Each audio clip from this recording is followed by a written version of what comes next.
Au nom d'Allah, le tout miséricordieux, le très miséricordieux. Alors les deux partirent, et après qu'ils furent montés sur un bateau, l'homme y fit une brèche. Moïse lui dit: Est-ce pour noyer ces occupants que tu l'as ébréché? Tu as commis certes une chose monstrueuse. L'autre répondit: Ne t'ai-je pas dit que tu ne pourrais pas garder patience en ma compagnie? Ne t'en prends pas à moi, dit Moïse, pour un oubli de ma part, et ne m'impose pas une grande difficulté dans mon affaire.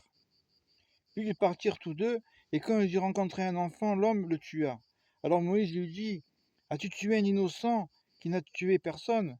Tu as commis certes une chose affreuse. L'autre dit: Ne t'ai-je pas dit que tu ne pourrais pas garder patience en ma compagnie?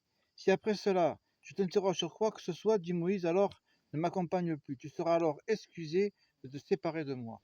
Ils partirent donc tous deux, et quand ils furent arrivés à un village habité, ils demandèrent à manger à ses habitants. Mais ceux-ci refusèrent de leur donner l'hospitalité. Ensuite, ils trouvèrent un mur sur le point de s'écrouler. L'homme le redressa, alors Moïse lui dit: Si tu voulais, tu aurais bien pu réclamer pour cela un salaire. Ceci marque la séparation entre toi et moi, dit l'homme. Je vais t'apprendre l'interprétation de ceux que tu n'as pas pu supporter avec patience.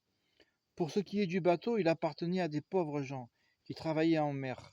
Je voulais donc le rendre défectueux, car il y avait derrière eux un roi qui saisissait de force tout bateau. Quant aux garçons, ses pères et mères étaient des croyants. Nous avons craint qu'il ne leur impose la rébellion et la mécréance. Nous avons donc voulu que leur Seigneur leur accordât en échange un autre plus pur et plus affectueux. Et quant au mur, il appartenait à deux garçons orphelins de la ville. Il y avait dessous un trésor pour eux. Et leur père était un homme vertueux. Ton Seigneur a donc voulu que tous deux atteignent leur maturité et qu'ils extraient eux-mêmes leur trésor, par une miséricorde de ton Seigneur. Je ne l'ai d'ailleurs pas fait de mon propre chef. Voilà l'interprétation de ce que tu n'as pas pu endurer avec patience.